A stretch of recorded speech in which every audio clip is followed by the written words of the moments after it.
বিক্ষুব্ধ এক নারীকে রাস্তা থেকে সরানোর চেষ্টা করছে পুলিশ। এক পর্যায়ে তাকে ধাক্কা মেরে মধ্য সড়কে ফেলে দেয় পুলিশ সদস্য। রোববার নিরাপত্তা বাহিনী ও ইসরায়েলি জনগণের মাঝে সংঘর্ষের নগরীতে পরিণত হয় বেনেব্রাক শহর। সংঘাতের নেপথ্যে ইসরায়েলের অতি রক্ষণশীল ইহুদি গোষ্ঠী আল্ট্রা অর্থোডক্সের কয়েকজন সদস্যকে বাধ্যতামূলক সেনাবাহিনীতে যোগদানের প্রচেষ্টাকে কেন্দ্র করে রোববার এর বিরোধিতা জানিয়ে রাস্তায় নামে আল্ট্রা অর্থোডক্সের সদস্যরা। গরমে দাপাদাপি। ঘরের চালের স্থায়ী সমাধান আনোয়ার সিমেন্ট শীট। শুরুতে পুলিশ বিক্ষোভকারীদের রাস্তা থেকে সরিয়ে দিতে চাইলে বাধে বিপত্তি। এ সময় দুই নারী ইসরায়েলি সেনা সদস্যকে জিম্মি করে রাখে বিক্ষুব্ধরা। পুলিশ তাদের ছাড়িয়ে আনতে গেলে শুরু হয় সংঘর্ষ, চলে ধাওয়া পাল্টা ধাওয়া।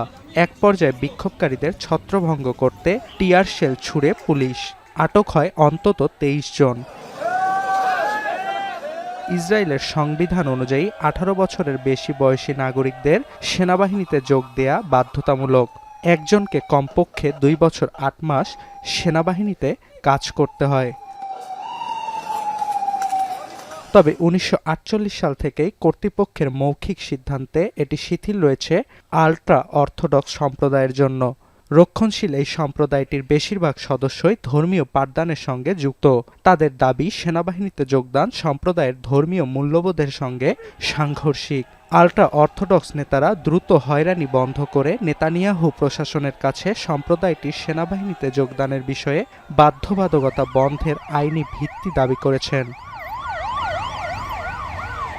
অর্ণব প্রসাদ, এখন বিশ্ব।